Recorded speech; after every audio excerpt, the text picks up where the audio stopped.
capítulo 2.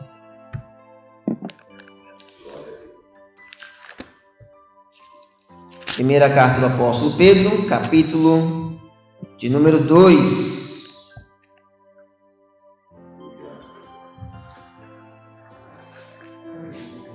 Todos encontraram?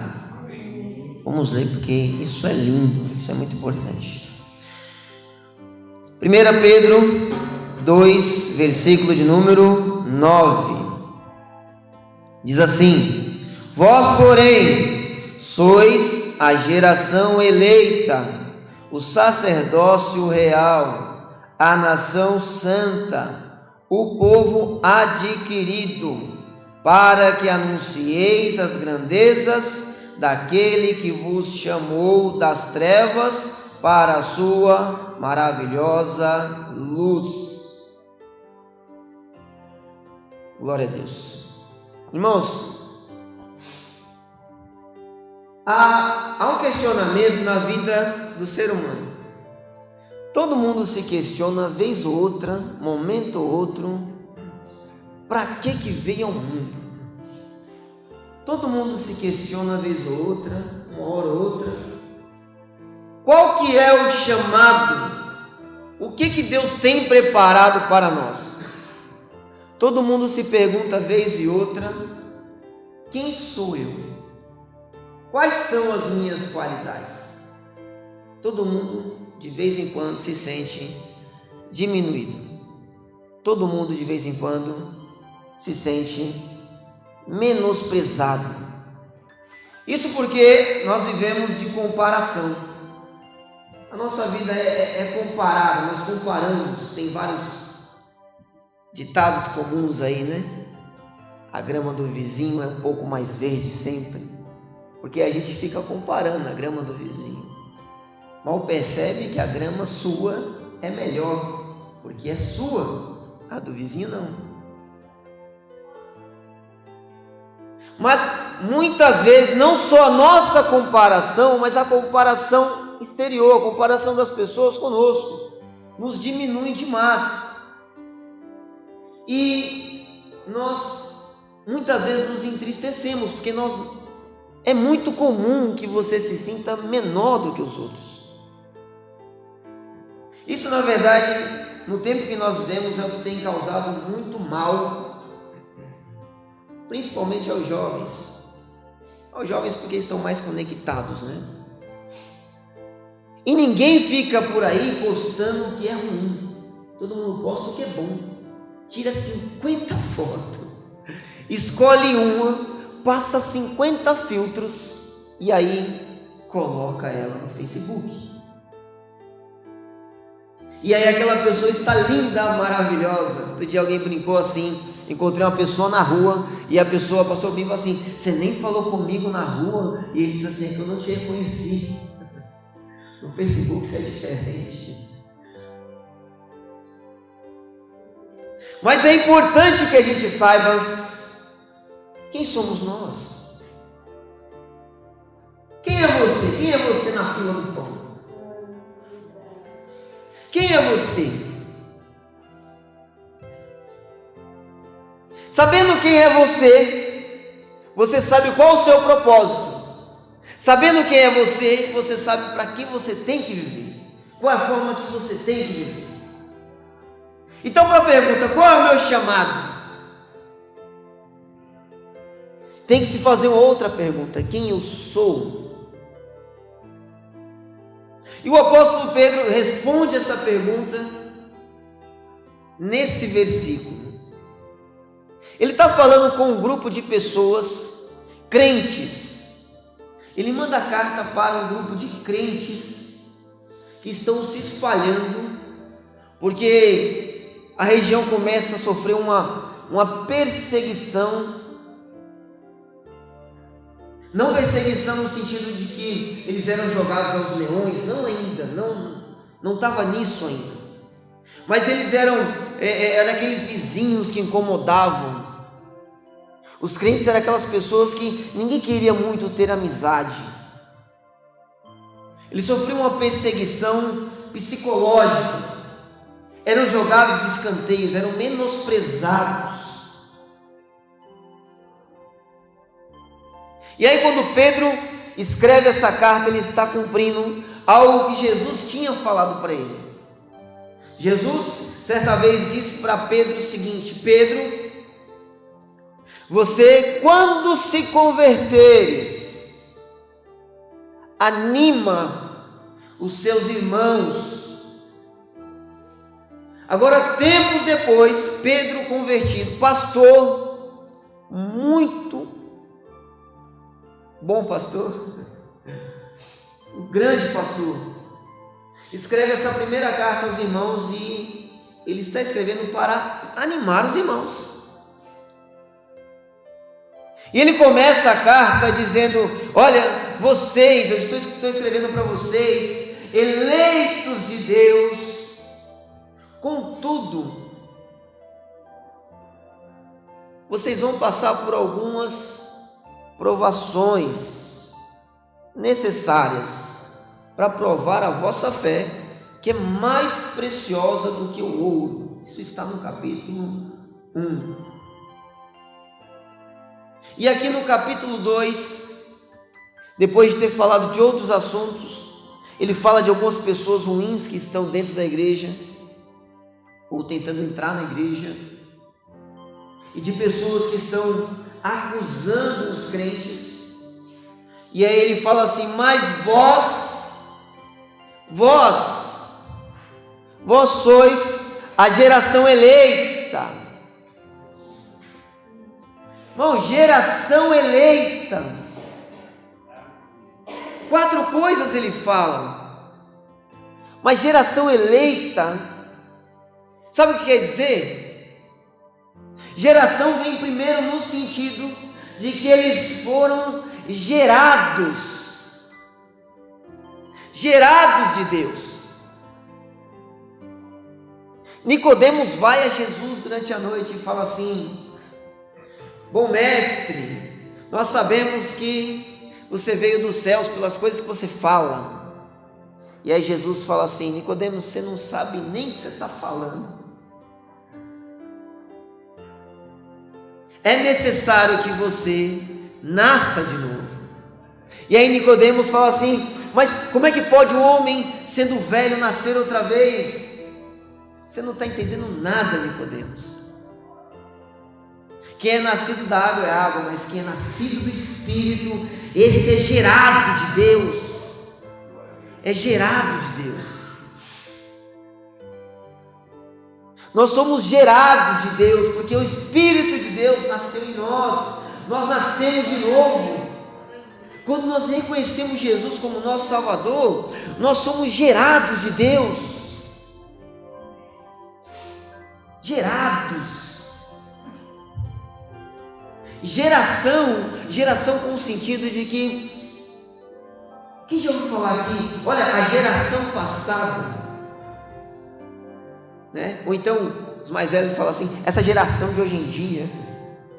E os mais novos falam: a geração de antes. Porque geração também tem a ver com o tempo. Geração está situada no tempo. Vocês são a geração. É um tempo diferente.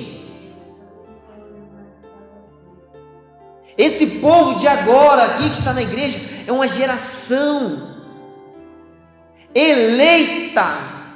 Sabe o que é ser eleito? Eleito é ser escolhido. Você não escolhe seu candidato nas eleições, você não elege ele. Quer dizer que você foi escolhido de Deus. Não é só gerado como filho, mas é um filho que Deus escolheu para ser filho. São vós os crentes, filhos escolhidos.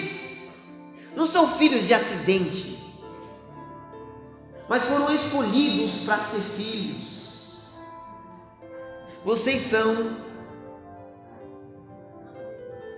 filhos de Deus.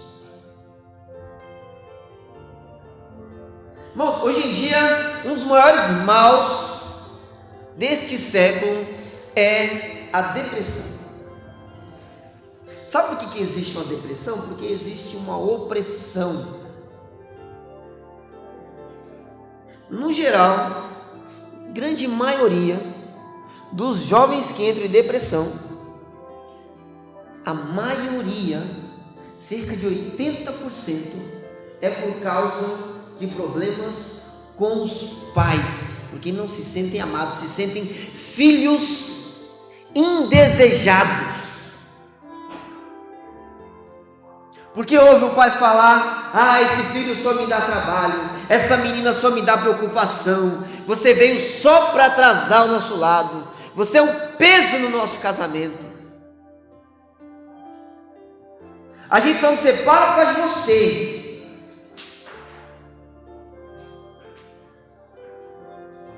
Pais que ferem os filhos, ainda que sem querer, porque muitas vezes são feridos também. E os filhos se acham menosprezados e não se sentem amados como filhos. Não foram escolhidos para serem filhos. Irmão, esse é o tipo de sentimento que você, crente, não deve ter. Porque você, é para você que eu estou falando. Você é geração eleita, escolhido como filho de Deus. Deus te escolheu para ser filho dele. E ele fala: vós sois sacerdócio real. Sacerdócio real. Real não quer dizer que é o puro só, mas real quer dizer que nós somos sacerdotes do rei. Do rei, servimos a um rei. Sacerdote é quem presta um serviço ao templo. Mas o sacerdote real é mais do que prestar um serviço ao templo. É prestar um serviço ao dono do templo, ao rei do templo. Vós sois o sacerdócio real. No Antigo Testamento, quem era sacerdote, era sacerdote. Quem era rei, era rei. Uma coisa era uma coisa, outra coisa era outra coisa.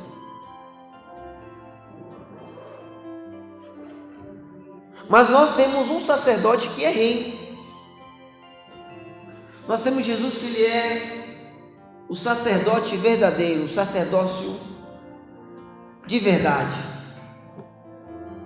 E nós somos sacerdócio, nós não somos sacerdotes, mas nós somos sacerdócio. Nós não somos só quem presta o serviço, nós somos o serviço em andamento. Nós somos o trabalho de Deus em andamento. Nós não somos aqueles, igual no Antigo Testamento, os levitas, eles desmontavam o templo, montavam o templo, eles carregavam as coisas, limpavam, lavavam.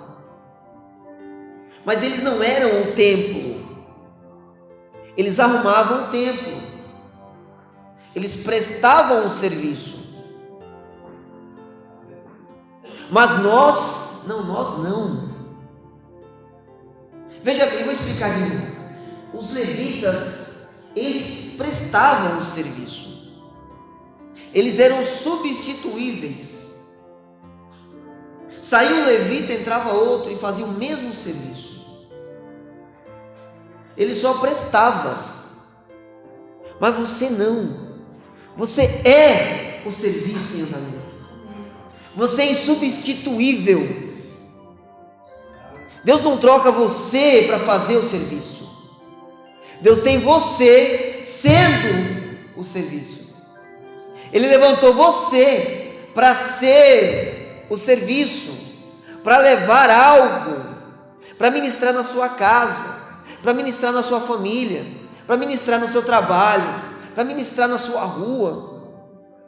Você é o sacerdócio e não o sacerdote apenas.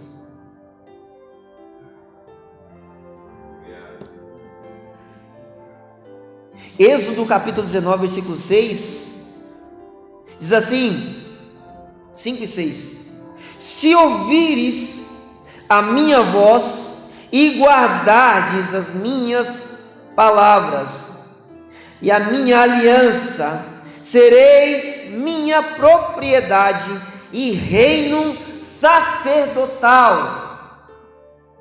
Um reino de sacerdotes. Esse era o propósito do povo de Israel. Mas eles não cumpriram, eles falharam nisso.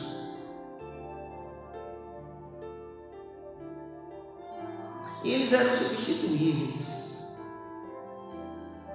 Eles só eram espelhos daquilo que viria. Mas você não. Você foi escolhido para ser insubstituível. Ser sacerdócio do rei. Você é o serviço do rei em andamento. Glória a Deus. E aí ele fala assim: vocês são a nação santa. Irmãos, duas coisas. O que é ser santo? Santo é ser separado. Separado. Santo não é aquele que não tem pecado.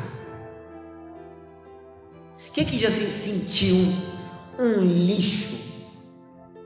Quem é que já se sentiu uma porcaria? Quem é que já fez algo que se arrependeu tanto que falou: não consigo nem orar hoje?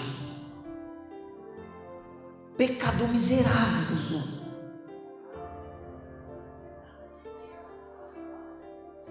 Mas Pedro está generalizando, colocando o povo inteiro, o grupo inteiro de crentes, para quem está escrevendo, e fala assim: vocês são a nação santa de Deus. Como é que ele sabe que ele está escrevendo para quem está cheio de pecado nas costas? Ele sabe, só que isso não é o que importa.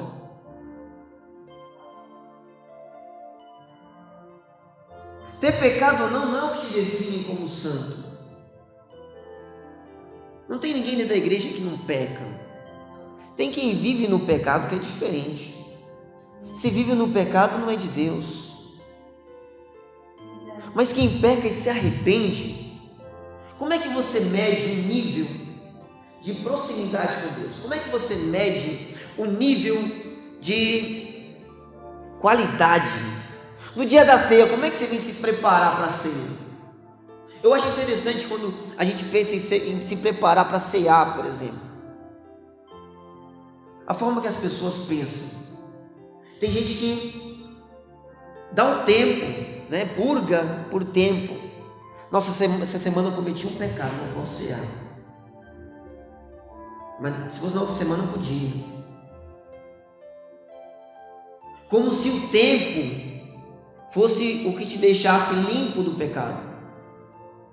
Mas não é o tempo que te deixa limpo do pecado. É o seu arrependimento, é o seu nível de entristecimento por causa do pecado. O quanto você sofre quando você se vê pecador? O quanto isso te faz mal quando você percebe que desagradou a Deus?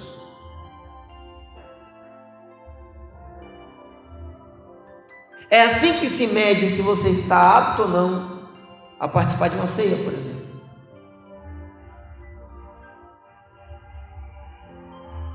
São os corações arrependidos é que são morada de Deus.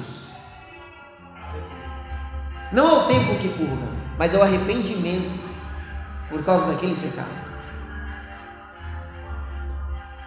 Então você não é santo porque pecou ou não pecou. Você é santo porque se vê, se sente separado das coisas do mundo. E quando você cai numa tentação, quando você escorrega e faz o que é errado, você se arrepende porque você não é daquilo. Você é santo, você é separado. Paulo fala assim na carta aos Romanos: às vezes o bem que eu quero fazer eu nem consigo, mas o mal que eu não quero, muitas vezes quando eu vi eu já fiz. Pobre miserável homem que eu sou, quem me livrará do corpo desse pecado? ao arrependimento batendo. Mas ele fala assim: mas eu dou graças a Deus por Jesus Cristo. Eu dou graças a Deus por Jesus Cristo. Nação santa, irmãos, é isso. E o que é nação? Uma nação tem pátria. Eu achei interessante que ele fala nação e depois fala povo. Se você procurar no dicionário, nação e povo é muito próximo. É muito próximo do significado. Não é a mesma coisa, mas é muito próximo. Um povo não necessariamente tem um lugar de onde morar. Israel, quando estava no deserto, era um povo. Não era exatamente uma nação, porque eles não tinham pátria, eles não tinham moradia. Eles passaram a ser nação quando eles chegaram em Canaã, porque eles tinham residência. Mas no deserto eles só eram povo. Isso eu achei muito, muito bonito. Porque ele fala assim: vocês são a nação santa. Vocês são separados, mas como nação. Porque nós temos pátria. O que é pátria? Pátria é um lugar de origem. E onde é a nossa pátria? Filipenses, capítulo 3, versículo 20, diz assim: mas a nossa cidade está nos céus, de onde também esperamos o Salvador, o Senhor Jesus. Nós temos pátria, não é a pátria amada Brasil, mas é a pátria amada Jerusalém, aquela que está nos céus. O nosso destino final é também a nossa origem. Já pensou por que é a nossa origem? Sabe, já pensou nisso? Por que a Bíblia fala que a nossa origem é porque Deus está nos céus.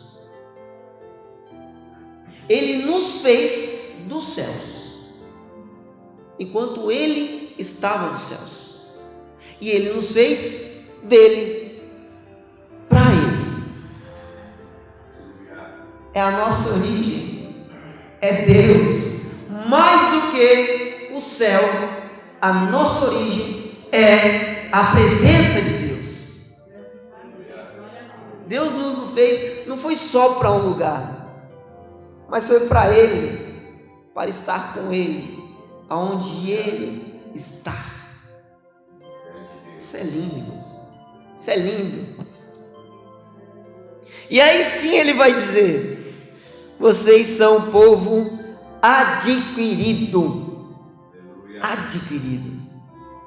E a ênfase aqui não é só não é em povo, mas Ele dizer que é adquirido. Isso é lindo. Sabe o que Ele quer dizer com adquirido? É que além dele ter nos escolhido como filhos, além dele nos ter feito para Ele dos céus, para os céus, Ele nos comprou para Ele. Deus nos fez limpos, puros, maravilhosos. Aí o homem comete pecado. E aí Romanos capítulo 3 diz assim, que todos pecaram e foram destituídos da glória de Deus. Mas o homem que erra contra Deus e não pode consertar o seu erro, Deus dá um jeito e conserta. É Deus quem conserta. Ele nos comprou para Ele. Nós somos comprados. Nós somos tesouros. O próprio apóstolo Pedro, no capítulo 1, nos versículos 18 e 19, olha o que ele está dizendo: sabendo que não foi com coisas perecíveis, como prata ou ouro, que fostes comprados da vossa vã maneira de viver, a qual por tradição recebeste dos vossos pais, mas com o precioso sangue de Jesus Cristo, como de um cordeiro sem defeito e sem mancha. Você não foi comprado com ouro e prata, isso vale nada perto de você. O preço foi alto demais. Sabe o valor que você tem? É o valor que Deus dá para você. E você foi comprado por um valor altíssimo. Não foi com ouro, ouro é pouco, mas você foi comprado com o precioso sangue de Jesus. O sangue de Jesus. Imagina, a Bíblia fala que o amor andou no mundo. Ele andou no meio de nós. Nós não o conhecemos. Mais que isso, pior do que isso, nós o crucificamos. Nós o crucificamos. Nós. Não que a gente estivesse lá, mas foi por nossa causa. Fomos nós. Nós o crucificamos. Ele foi pendurado numa cruz, teve as mãos furadas, os pés furados, ele foi cuspido, ele foi xingado, ele foi chicoteado, ele foi humilhado, e derramou gota por gota, gota por gota. Você já imaginou ver alguém morrer? Já imaginou ver um inocente morrer? Já imaginou ver um inocente morrer por sua causa? Gota por gota foi o valor que ele pagou para que você estivesse aqui hoje. Mais que isso, o termo usado em grego para adquirido não é só dizer precioso, mas é assim, comprado para mim, meu. Só para ele. Não há divisão. Deus não te comprou para dividir.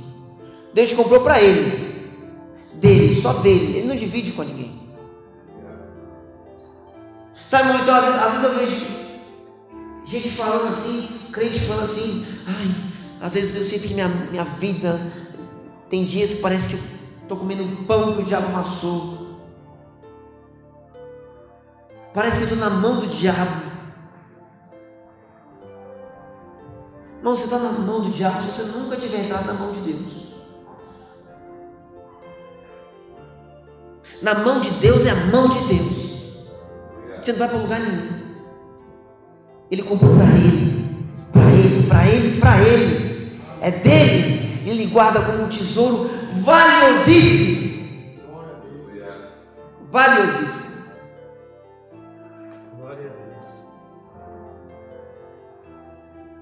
Esse é você. Sabe o que é você? Você é geração eleita. Você é sacerdócio real. Você é nação santa. Você é povo adquirido. Esse é você. Irmão, sabendo disso, você não pode sentir pequeno nunca. Mas eu sei tão pouquinho das coisas. Isso é preciosidade de Deus. Mas eu queria saber fazer o que o outro sabe fazer. Irmão, você é sacerdócio real. O serviço que o outro faz é diferente, mas o seu é sacerdócio real. Quem já viu a parábola dos talentos? Que Deus deu, o Senhor chamou os seus servos e deu para cada um segundo as suas qualidades, segundo a sua condição, a forma que eles poderiam trabalhar. E aí ele deu 5 talentos para um, 3 talentos para outro, 1 talento para outro. E aí talvez alguém pense assim, mas Deus só me deu 1 talento, só 1 talento. Para o outro deu 5, para mim só deu 1. Sou tão pequenininho, menorzinho da casa de papai. Só que você tem 1 talento, mas é único. Talvez o outro tenha 5, mas o seu só você tem. O outro tem 3, mas o seu só você tem. Talvez o outro tenha 10, mas o seu só você tem. Não se sinta diminuído. O que Deus te deu é seu e é só seu. É só você quem tem isso. Você é sacerdócio. Você é o serviço de Deus em andamento, caminhando.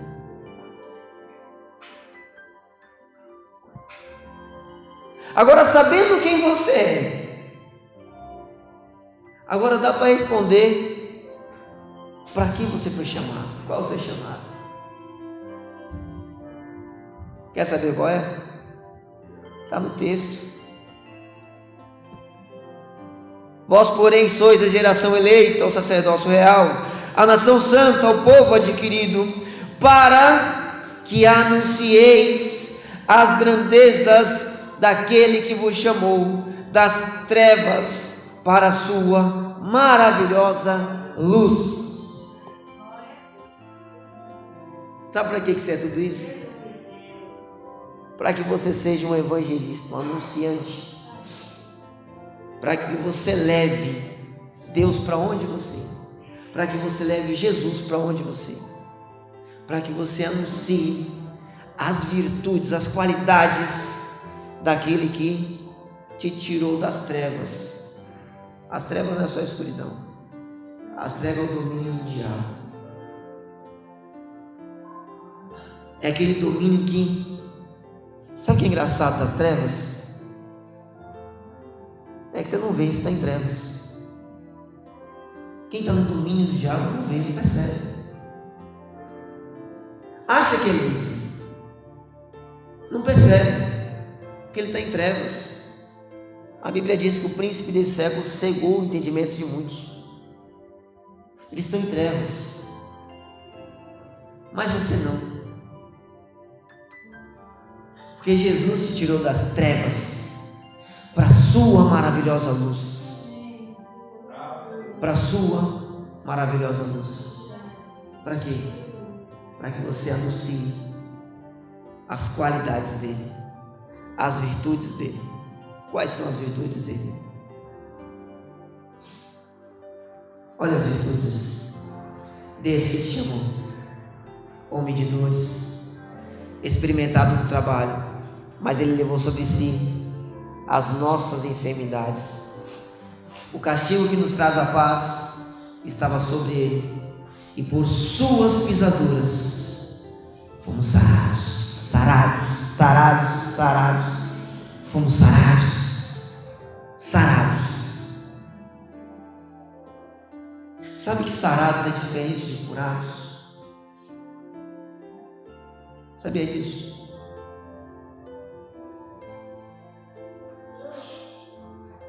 Quem conhece aquele versículo que fala assim: se o meu povo, que se chama pelo meu nome, se humilhar, se arrepender e orar, eu, Senhor, ouvirei dos céus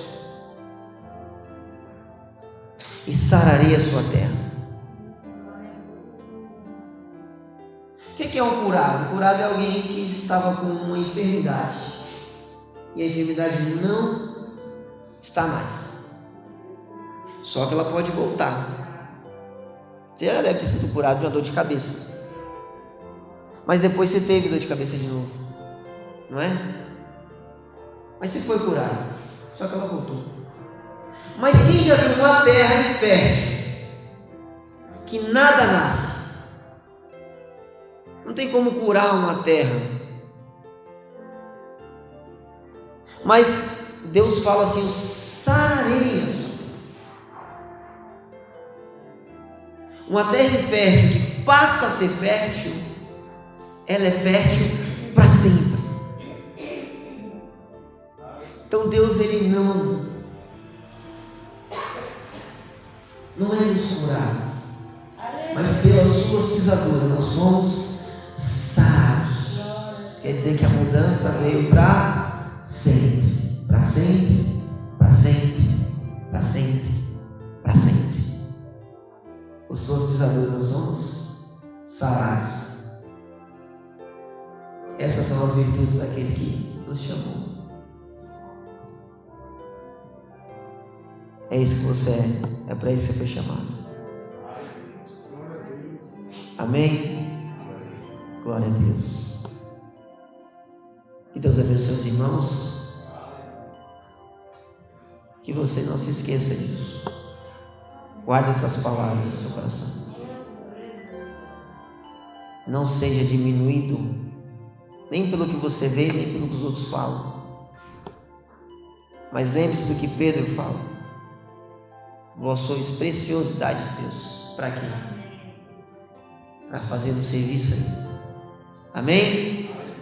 Deus abençoe, irmãos.